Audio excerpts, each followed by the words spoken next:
Hello, my name is Kathie J, and thank you so much for joining us today. Today, we are interviewing the CEO, the president of the Denver Rescue Mission, Denver Van Kampen, Dennis Van Kampen. Denver Rescue Mission, Dennis Van Kampen. I was Yeah, close, you know. I think it was great. Yeah, I'm gonna go by that from now Oh on. my gosh. You know what? This is your crunch time, but I feel like for some reason it's my crunch time. I mean, at the holidays are upon us, Yeah, and you are very busy over at the Denver Rescue Mission. we really are. Really, we're busy all year round. But what happens this time of year is between the events, the banquets that we do for our guests, year end, getting colder, Yep. more people coming in. It really is our crunch time. You're right. It is. So let me ask you first, Dennis. And first off, thank you so much for being here. Oh, thank you. All right. So how many facilities do we have, and how many people are we housing and feeding? Yeah, we have 9 different locations, including Northern Colorado. In Northern Colorado, we have Fort Collins Rescue Mission and then Wellington Farm. Harvest Farm in Wellington. Okay. And then we have 7 locations here in the Denver metro.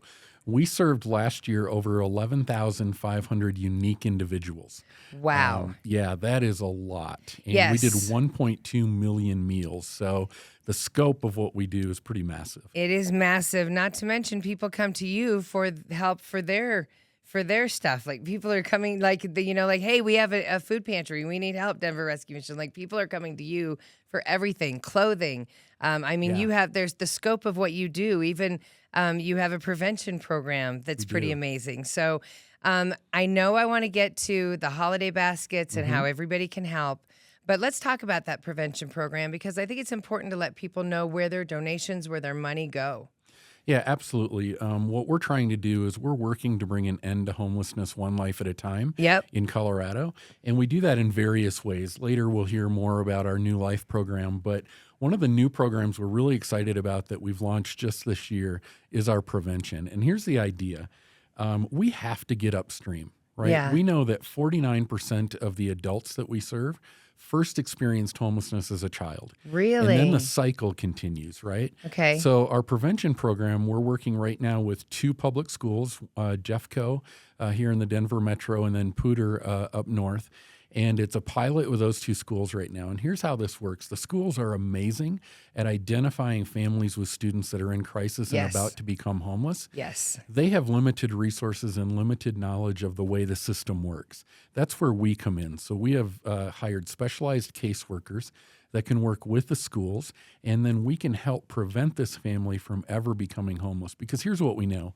If a child, a national statistic, if a child experiences homelessness 2 or more times in their school age years, they are very unlikely to finish high school. And if you don't finish high school, how are you going to get a job that you can Yep. afford housing in? Right. So that's really what we're doing. So it's almost like you've seen it. You've seen the cycle for so many years that you're Mhm. trying to figure out a different solution. Yeah. And the different solution is almost like, not cigarette smoking, but they say, like if you start smoking when you're a teenager, it's gonna be harder for you to Right. quit when you're an Right. adult. Like Exactly. you're using the statistics to say, if we can reach these kids, Yeah. if we can help their families, Yeah. then we can stop it on the long term. Yeah. At one point this summer, there were over 300 families that are in the Denver metro that were on the waiting list for shelter. Wow. So they had already become homeless and there was no shelter for them. We have to get up front. So can I share one story? Please, so please. far? So we had a family, a mom and dad that were working. They have a child that was born with all kinds of heart issues and things like that. So in addition to mom and dad working full-time jobs, they also had to become the caregiver for their son with special needs. And how they did that was 12 hours a day, mom is the caregiver while dad's working, and 12 hours a day, it's vice versa, right? And they became their Medicaid-funded care workers to be able to afford this expensive care. Mm-hmm. Well, now this child needs to be in the hospital for 3 months for open heart surgery. What are mom and dad going to do? They need to be with their child, but because they're no longer the caregiver, they lose some of that Medicaid reimbursement. Right. So now they are at serious risk of becoming homeless.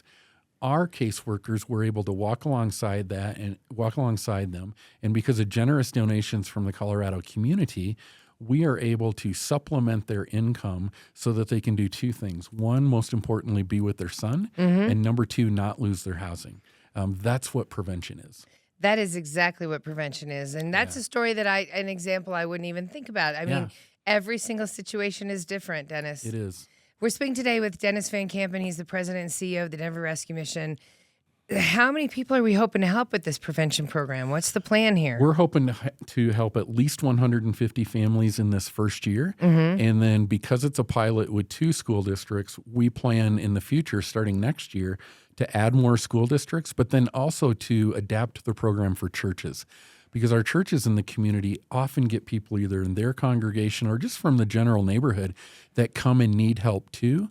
And the churches sometimes don't know how best to help them. Yep. And we want to do this program in sort of a parallel track, one with public schools and one with the churches to help as many families as we can. And we really see this expanding throughout Colorado over the next 5 years. Yeah, I think that's great. Is there a reason why Jefferson County, Denver, I understand, but Jefferson County, was there more communication with the schools? Did they have a higher number of kids you were trying to reach? Why were they the first county or one of the second county to test this with? I think as we explored school districts that were interested, Jeffco stepped to the table immediately. And as we sort of went through our process, they were a school district that was really ready. Right. I can remember one of the meetings that we attended with them, and we said, do you think that in the first year you will be able to help 75 families through your school district?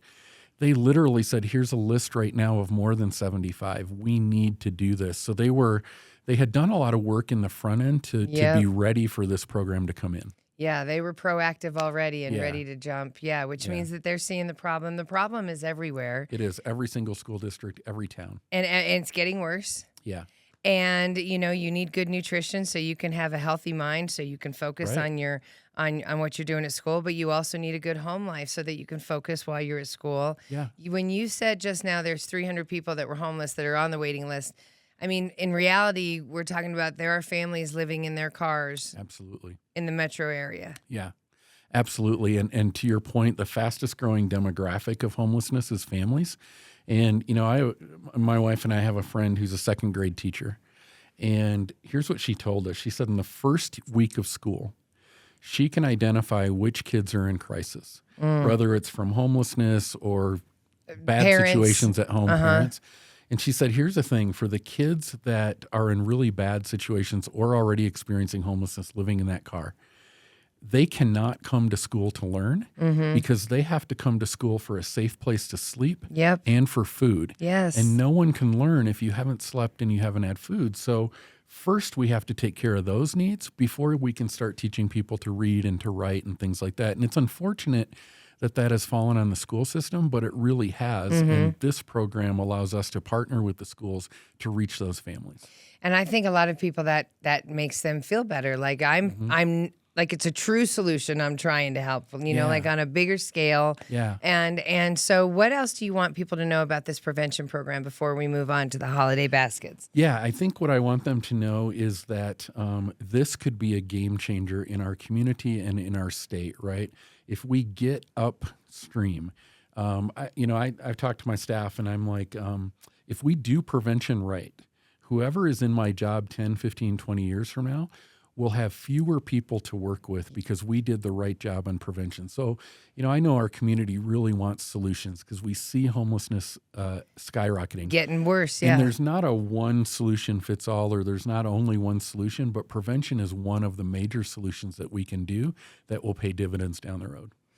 Thank you. Can you touch on the fact that a lot of the people you're helping have jobs, full-time jobs? Yeah, absolutely. So many of the people that we are helping, just to your point, they have jobs. Some of them are working 2 jobs. And the problem is that they're not making enough money to afford rent, even in an apartment or an apartment complex that isn't all the that best. safe or best. Yeah. They still can't afford that. So, I think one of the myths of homelessness is that people choose this lifestyle. I've been working in this area for 14 years. I've never met anyone that has chosen to be homeless. Right. Or chosen to be addicted or chosen mental illness. So what we need to do is we need to come alongside them. We need to help them. And if they have those jobs, how do we pour into them so that they can get jobs that will pay them more, a living wage? Yep. If they don't have jobs, then how do we help them gain those skills necessary to not only get a job, but to keep a job? Some of the people that we work with really want to work, but they may not have grown up the way, you and I and maybe some of your viewers have grown up. So they can get a job today, but by Friday they might lose that job. Right. So we need to pour into them and invest in them to grow them to that point where they keep the job as well. And it's simple things like you do have to show up on time. Right. You do have to, when they ask you to do something, you do have to do that. It's Absolutely. things that some of us learned that other people, you're right, for whatever reason, they didn't have that example to show them. Yeah. That's how you hustle, or that's how you make your living. But it's also a limited belief that you're fighting. I mean, so you're really being that hand to say, we got you. We got you. We got you, right? It starts with support. And one of the most important lessons I've learned in my career working in this space has been we should never, and really it goes beyond homelessness. This is, I think, an important lesson no matter what. We should never look at somebody else and judge them through the lens of how we grew up and just assume that because I did this when I was 18, well, that person should have done that when they were 18. You never know what that person has gone through, right? I can remember learning this lesson really hard when we had two brothers who every single night they were drunk and either in the hospital, at the rescue mission, or in jail. Okay. And, I was pretty judgy of them, if I'm honest. Right. Until I learned their story. Before they were 10 years old, their parents had them addicted to alcohol. And before they were 13, their parents had them addicted to drugs. What choice did that child have? Right. And now they're addicted. Right. Like they have been rewired since Totally they were rewired. kids. Yeah. Yeah. Right. And that taught me that I can't look at those two brothers and judge them from the lens of how I grew up. Right. Because they grew up far differently.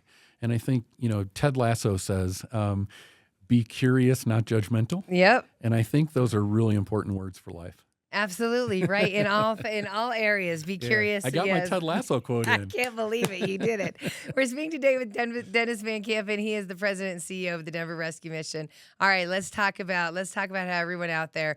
First off, how do they donate to this prevention program? How can they help put money there? Absolutely. They can go to denverrescuemission.org and they can follow the prompts for giving, and they can earmark that gift for our prevention program. Yes, I was hoping there'd be an earmark. Absolutely. Earmark is always great. Okay, so is that also the same website for people to donate money to do these Thanksgiving baskets? It absolutely is. And what is that again, Dennis? That is denverrescuemission.org. That's right. denverrescuemission.org. Now tell us, how can we help? Let's get the baskets together. Yeah. Food. It's Thanksgiving and the holidays. Food donations, monetary donations.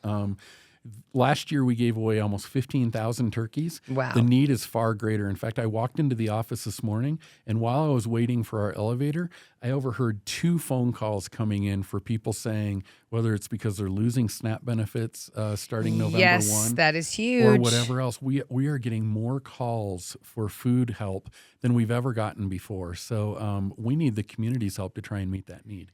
And the reason why we push a little at Thanksgiving, it's because you want everyone to feel the love for the holiday. I mean, I could cry about, you want everybody to have food year round, but for the holiday especially, you want to make sure that everybody's got some sort of community emotion happening on their dinner table, right? Exactly. I can remember. I can't believe that made me tear up, Dennis. Yeah, no, like it's something that simple. But I hope it 15,000 makes us all turkeys. tear up. Yeah. Yeah. Because here's the thing. The people that are experiencing homelessness, especially kids and families, they are constantly reminded that it seems like they're less than. Yeah. I don't have this. So this kid goes to school, right? And they're getting close to Thanksgiving time, and all his or her friends in school are talking about going to grandma's house, and everybody's going to be there, or everybody's coming to our house. Yeah. And this child is going, we don't have money for a turkey dinner. We don't have. So what do? They can't engage in that conversation, and now they're told that they're less than. Right. And this is an opportunity for our community to go. Every family, every child is going to have a Thanksgiving experience just like you and I are going to have. Yep. Well, not together, but right. If you want, we can. Although I'd like to know your Dutch traditions. Apparently, we carry a lot of milk. I messed up on that. So that was my joke to him. That was okay. But Dennis, tell me what about these? So you say we can give money, and you will go out and buy the food too. Yeah. But what else are you looking for the donation wise? And do this for it's your job. Have your family get together. Absolutely. Have everybody get together. Run your own little food drive. What are we looking for? we are looking for all the things that you can think of, right? Especially dry goods, right? Yep. Perishable items we can take, but they're a little bit harder to keep until we give to the family. But any kind of dry goods that you can think of, whether that's cereal or rice or stuffing for Thanksgiving Yes. or anything like that, really, what do you have in your food pantry? What are you planning to use? And how can you donate that to us? Or you can donate money to us and we'll make sure that it goes where it needs to go and that it's well spent. And so then the little basket that you'll give families, you make sure that it has all of the certain qualities in it, Yeah, it since you're is buying stuff too. Thanksgiving banquet in a box. I love it. That's what I Right? want to So, hear, right? We give out those boxes and they have the turkey in them and all the fixings Stuffing for and dinner. the cranberry and Yeah, all the yeah. green bean casserole goods. Exactly. Exactly. And hopefully there's enough food in there. And one of our goals is that not only will it feed that family on Thanksgiving, but there will be enough there. I don't know about you, but I love Thanksgiving dinner leftovers. Please give it to me. I'm eating them for days Right, and days all after versions. that. Yeah, I even probably eat it after it's not safe. Yeah, that's fair. All right, so when can people start? When is there a deadline? Like, tell me about it, and then what are you doing to make sure that people are good for Christmas? Like, what are we doing Yeah, here? we're giving away these boxes just a few days before Thanksgiving, so that gives us, I think, 3 or 4 weeks right now. Okay. To still donate, to still offer food and things like that. So again, you can go to our website and get all the information for that. And then for Christmas, we do several Christmas banquets with our guests. Where again, it's the same thing as Thanksgiving, right? How do we treat them in such a way with dignity And respect, respect that they feel like they are having something for Christmas as well. Yep. Right? Food, some presents, things like that. One of the things that that I love is that in our crossing location, we have families in our bridge program. And those kids, I mean, it actually starts this week. Those kids will walk around the office and gather candy for Halloween. I love it. Right? And then there's the Thanksgiving and Christmas. And, one thing from last year was my first Thanksgiving here. And at that crossing location, the staff put up a tree, a fake tree, and they had these little cutouts of leaves, construction paper. And anyone, adult or child, could write down what they're thankful for and put them on that tree. And now you're going to get me to cry because I'm reading this tree, and here's what kids wrote. I am so thankful that I have a roof. I'm so thankful that I have food. I'm so thankful for God. I'm so thankful for my mom and dad. I'm thankful for Denver Rescue Mission. I'm thankful that I'm not living in a car. These are what kids wrote down. And I'm going, to be honest, they're far more, these families living in homelessness are far more thankful than I am. And I seemingly have so much more, and I'm not sure I do. Because they're grateful for the things that I take for granted. Absolutely. And that's why we want to help as many of these families as we can and give them the hope that they're hoping for. Yeah. So denverrescuemission.org. You can donate monetary. You can put it together. Like get everybody in the office and get it together. But I think the deadline is like the 15th or 17th. Yeah. Somewhere in there. Yeah, But it's again, right in all the there. details are at denverrescuemission.org. They're also at kosi101.com at Cozy.